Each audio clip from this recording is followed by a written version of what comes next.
എല്ലാവർക്കും ഹായ്. ഇന്നത്തെ ക്ലാസ്സിൽ നമ്മൾ വിവിധതരം കപ്പാസിറ്ററുകൾ, അവയുടെ ചാർജിംഗ്, ഡിസ്ചാർജ് ചെയ്യൽ, ടെസ്റ്റിംഗ് എന്നിവയെക്കുറിച്ച് ചർച്ച ചെയ്യാൻ പോകുന്നു. ഒബ്ജക്റ്റീവ്: ഈ വീഡിയോ സെഷന്റെ അവസാനം നിങ്ങൾക്ക് കഴിയുന്നത് ഐഡന്റിഫൈയിങ് വേരിയസ് കപ്പാസിറ്റേഴ്സ്, വിവിധങ്ങളായ കപ്പാസിറ്ററുകൾ വിവിധ ആവശ്യങ്ങൾക്കായി ഐഡന്റിഫൈ ചെയ്യുക. വിവിധ കപ്പാസിറ്ററുകൾ തിരിച്ചറിയുക. കപ്പാസിറ്ററുകൾ നല്ലതാണോ അല്ലയോ എന്ന് പരിശോധിക്കുക. ആദ്യം നമുക്ക് കപ്പാസിറ്ററുകളെക്കുറിച്ച് ചുരുക്കമായി ചർച്ച ചെയ്യാം. കപ്പാസിറ്ററുകൾ ബാറ്ററികൾ പോലെയാണ്. അവ രണ്ടും വൈദ്യുതോർജ്ജം സംഭരിക്കുകയും പുറത്തുവിടുകയും ചെയ്യുന്നു. ബാറ്ററികൾ വൈദ്യുതോർജ്ജം രാസ-ഊർജ്ജമായി സംഭരിക്കുന്നു. അതേസമയം കപ്പാസിറ്ററുകൾ വൈദ്യുതോർജ്ജം ഒരു ഇലക്ട്രോസ്റ്റാറ്റിക് ഫീൽഡിന്റെ രൂപത്തിൽ സംഭരിക്കുന്നു. ഒരു ഇലക്ട്രോസ്റ്റാറ്റിക് ഫീൽഡ് മറ്റൊന്നുമല്ല, രണ്ട് വേർതിരിച്ച കണ്ടക്ടർമാർക്ക് വ്യത്യസ്ത വൈദ്യുത ചാർജുകൾ ഉള്ളപ്പോൾ അവയ്ക്കിടയിൽ ഒരു ഇലക്ട്രോസ്റ്റാറ്റിക് ഫീൽഡ് നിലനിൽക്കുന്നു. ഇലക്ട്രോസ്റ്റാറ്റിക് ശക്തികളാണ്. രണ്ട് വസ്തുക്കൾക്ക് വ്യത്യസ്ത ചാർജുകൾ ഉണ്ടെങ്കിൽ അവ പരസ്പരം ആകർഷിക്കുന്നു, അല്ലെങ്കിൽ ഒമിഷൻ ഉണ്ടാകുന്നു. രണ്ട് വസ്തുക്കൾക്ക് ഒരേ ചാർജ് ഉണ്ടെങ്കിൽ അവ പരസ്പരം അകറ്റുന്നു, അല്ലെങ്കിൽ തള്ളിക്കളയുന്നു. ഇലക്ട്രോസ്റ്റാറ്റിക് ചാർജുകളുടെ ചില ഉദാഹരണങ്ങൾ: നിങ്ങളുടെ തലമുടിയിലൂടെ ഒരു പ്ലാസ്റ്റിക് ചീപ്പ് ഓടിച്ച് കുറച്ച് കടലാസ് കഷ്ണങ്ങൾക്ക് അത് അടുത്തു വെച്ചാൽ നിങ്ങൾക്ക് സ്റ്റാറ്റിക് ഇലക്ട്രിസിറ്റി പ്രവർത്തനക്ഷമമാണെന്ന് കാണാൻ കഴിയും.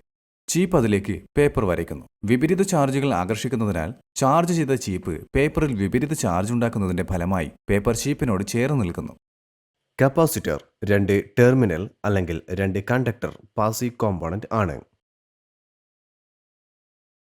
അത് വൈദ്യുതി ഉൽപ്പാദിപ്പിക്കുന്നില്ല, പകരം അവർ അതിനെ ഡിപ്പോസിറ്റ് ചെയ്യിക്കുന്നു. ഒരു ഇൻസുലേറ്റർ അല്ലെങ്കിൽ പേപ്പർ, സെറാമിക്, എയർ പോലെയുള്ള വൈദ്യുത പദാർത്ഥങ്ങൾ ഉപയോഗിച്ച് വേർതിരിക്കുന്നു. കപ്പാസിറ്ററുകളുടെ രണ്ട് ടെർമിനലുകളിൽ ഉടനീളം ബാറ്ററി ടെർമിനലുകൾ ബന്ധിപ്പിക്കുമ്പോൾ ഓരോ കണ്ടക്ടറിലും അടിഞ്ഞുകൂടുന്ന വിപരീത ശക്തി, അതായത് പോസിറ്റീവ്, നെഗറ്റീവ് ചാർജുകൾ പരസ്പരം ആകർഷിക്കാൻ ശ്രമിക്കും. എന്നാൽ അവയ്ക്കിടയിലുള്ള ഇൻസുലേറ്റർ അത് അനുവദിക്കില്ല. ബാറ്ററി ടെർമിനലുകൾ നീക്കം ചെയ്തു കഴിഞ്ഞാൽ പോസിറ്റീവ്, നെഗറ്റീവ് ചാർജുകൾ കപ്പാസിറ്ററിൽ നിലനിൽക്കും.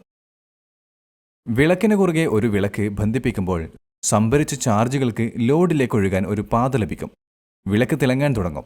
എല്ലാ ചാർജുകളും തീരുമ്പോൾ വിളക്ക് ഓഫ് ആകുന്നു. കപ്പാസിറ്ററിന്റെ പ്രഭവം കപ്പാസിറ്റൻസ് എന്നറിയപ്പെടുന്നു. കപ്പാസിറ്റൻസിന്റെ യൂണിറ്റ് ഫാരഡാണ്. ഇത് എഫ് എന്നറിയപ്പെടുന്നു. ഇത് ശാസ്ത്രജ്ഞനായ മൈക്കൽ ഫാരഡയുടെ പേരിലാണ്. വിവിധതരം കപ്പാസിറ്ററുകളെക്കുറിച്ച് നമുക്ക് ചർച്ച ചെയ്യാം.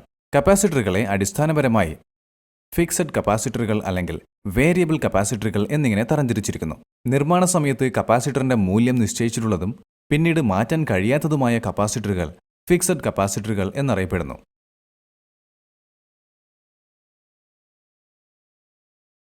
വേരിയബിൾ കപ്പാസിറ്റൻസ് എന്നത് അവയുടെ കപ്പാസിറ്റൻസ് മൂല്യം ഭൗതികമായോ വൈദ്യുതമായോ മാറ്റാവുന്നവയാണ്. നിശ്ചലവും ചലിക്കുന്നതുമായ പ്ലേറ്റ് സെറ്റുകൾ വേരിയബിൾ കപ്പാസിറ്ററുകൾ നിർമ്മിക്കുന്നു. ചലിക്കാവുന്ന പ്ലേറ്റുകൾ ഒരു ഷാഫ്റ്റുമായി ബന്ധിപ്പിച്ചിരിക്കുന്നു. ഷാഫ്റ്റ് തിരിക്കുന്നതിലൂടെ കപ്പാസിറ്റൻസ് മൂല്യം മാറ്റാവുന്നതാണ്. നിശ്ചിത കപ്പാസിറ്ററുകൾ വീണ്ടും തരംതിരിച്ചിരിക്കുന്നു. 1. ധ്രുവീകരിക്കപ്പെട്ടത്. 2. ധ്രുവീകരിക്കാത്ത കപ്പാസിറ്ററുകൾ.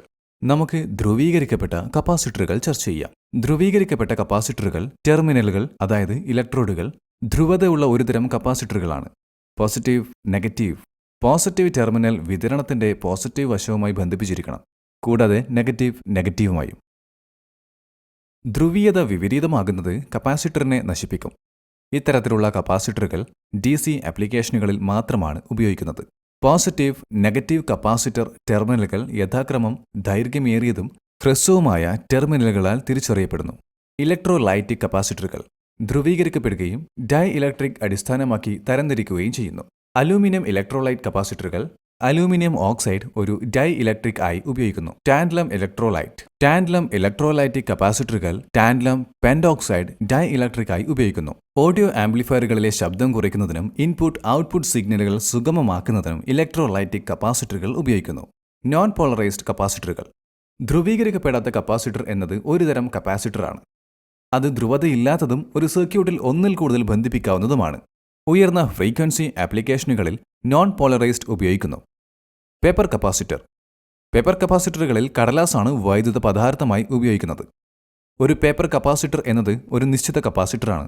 അതിൽ പരന്നതും നേർത്തതുമായ മെറ്റൽ ഫോയിൽ, അതായത് സാധാരണയായി അലൂമിനിയം, വൈദ്യുത മെറ്റീരിയൽ പേപ്പർ ഉപയോഗിച്ച് വേർതിരിച്ചിരിക്കുന്നു. പേപ്പർ കപ്പാസിറ്ററുകൾ നോയ്സ് ഫിൽട്ടറിങ്ങിനും കാറുകളിലെ ഓഡിയോ സിസ്റ്റങ്ങളിൽ ഉപയോഗിക്കുന്നതിനും സർക്യൂട്ടുകൾ ബന്ധിപ്പിക്കുന്നതിനും ഉപയോഗിക്കുന്നു. മൈക്ക കപ്പാസിറ്ററുകൾ. മൈക്ക കപ്പാസിറ്ററുകൾക്ക് സമാനമായ ആകൃതിയിലുള്ള മൈക്ക ഷീറ്റുകൾ കൊണ്ട് വേർതിരിച്ച നിരവധി മെറ്റൽ ഫോയിൽ ഷീറ്റുകൾ അടങ്ങിയിരിക്കുന്നു. ഇവിടെ മെറ്റൽ ഫോയിൽ ഒരു കപ്പാസിറ്റർ പ്ലേറ്റ് ആണ്.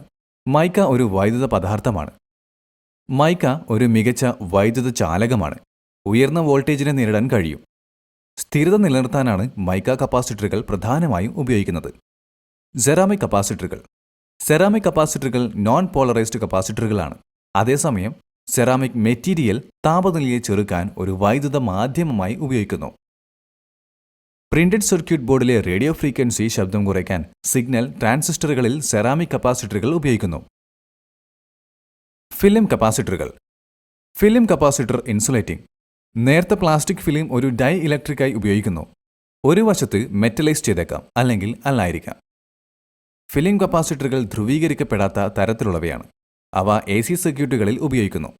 ഫിലിം കപ്പാസിറ്ററുകൾ അവയുടെ വഴക്കവും ചെലവും കുറഞ്ഞ ചെലവ് കാരണം വ്യാപകമായി ഉപയോഗിക്കുന്നു.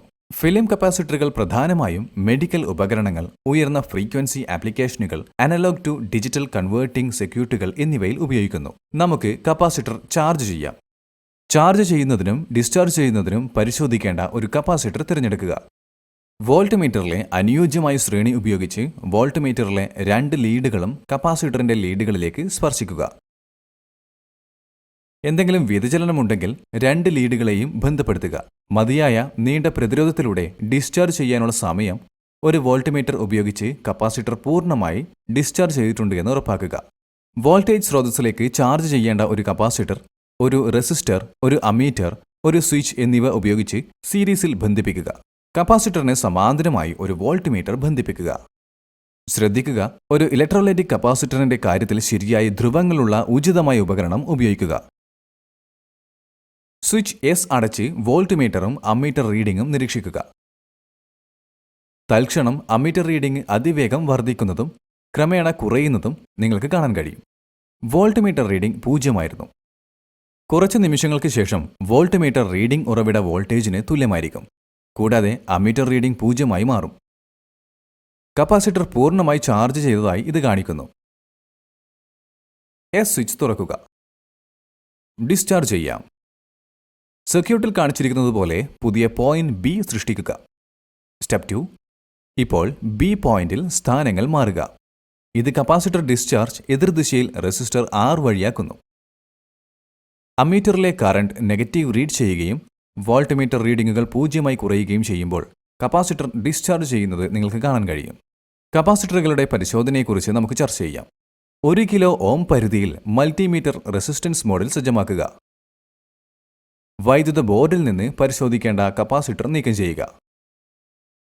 ഒരു റെസിസ്റ്ററിലുടനീളം ബന്ധിപ്പിച്ച് കപ്പാസിറ്റർ പൂർണ്ണമായും ഡിസ്ചാർജ് ചെയ്യുക. മൾട്ടിമീറ്റർ പ്രോബുകളുടെ ലീഡുകൾ കപ്പാസിറ്ററിന്റെ പോസിറ്റീവ്, നെഗറ്റീവ് ടെർമിനലുകളിലേക്ക് ബന്ധിപ്പിക്കുക. ഒരു ഡിജിറ്റൽ മൾട്ടിമീറ്ററിന്റെ കാര്യത്തിൽ പ്രദർശിപ്പിച്ച റെസിസ്റ്റൻസ് മൂല്യങ്ങൾ വളരെ കുറഞ്ഞ മൂല്യത്തിൽ നിന്ന് ഉയർന്ന് അനന്തതയിലേക്ക് മുന്നേറുകയാണെങ്കിൽ അത് കപ്പാസിറ്ററിന്റെ ചാർജിംഗ് പ്രവർത്തനം കാണിക്കുന്നു. കപ്പാസിറ്റർ നന്നായി പ്രവർത്തിക്കുന്നുവെന്ന് ഉറപ്പാക്കുന്നു. പ്രദർശിപ്പിച്ച മൂല്യം വളരെ കുറവാണെങ്കിൽ കപ്പാസിറ്റർ ഷോർട്ടാണ്. കൂടാതെ സ്ഥിരമായ വളരെ ഉയർന്ന മൂല്യം കപ്പാസിറ്റർ ഓപ്പൺ എന്ന് സൂചിപ്പിക്കുന്നു. 2 സാഹചര്യങ്ങളിലും ഇത് മാറ്റി സ്ഥാപിക്കേണ്ടതുണ്ട്. സ്റ്റെപ്പ് 6. ഒരു അനലോഗ് മൾട്ടിമീറ്ററിന്റെ കാര്യത്തിൽ സൂചി വളരെ താഴ്ന്ന മൂല്യത്തിൽ പോയിന്റ് ചെയ്യുകയും ഉയർന്ന മൂല്യത്തിലേക്ക് നീങ്ങുകയും ചെയ്യുന്നുവെങ്കിൽ കപ്പാസിറ്ററിന്റെ ചാർജിംഗ് പ്രവർത്തനം ആരംഭിക്കുന്നു. കപ്പാസിറ്റർ നല്ലതാണ്. സൂചി വളരെ താഴ്ന്ന മൂല്യത്തിലാണെങ്കിൽ കപ്പാസിറ്ററിൽ ഒരു ഷോർട്ട് ഉണ്ടായിരിക്കാം. അത് വളരെ ഉയർന്ന മൂല്യത്തിൽ ചൂണ്ടിക്കാണിച്ചാൽ കപ്പാസിറ്റർ തുറന്നിരിക്കാം. 2 സാഹചര്യങ്ങളിലും കപ്പാസിറ്റർ തകരാറിലായതിനാൽ അത് മാറ്റി സ്ഥാപിക്കേണ്ടതുണ്ട്. ഈ വീഡിയോ കണ്ടതിനു ശേഷം നിങ്ങൾക്ക് വിവിധ തരം കപ്പാസിറ്ററുകൾ തിരിച്ചറിയാനും ചാർജിംഗ്, ഡിസ്ചാർജ് ചെയ്യൽ, ടെസ്റ്റിംഗ് എന്നിവ നടത്താനും കഴിയുമെന്ന് ഞാൻ പ്രതീക്ഷിക്കുന്നു. കണ്ടതിന് നന്ദി. നല്ലൊരു ദിവസം ആശംസിക്കുന്നു. കണ്ടതിന് നന്ദി. നിങ്ങൾക്ക് ഒരു അത്ഭുതകരമായ ദിവസമുണ്ട്.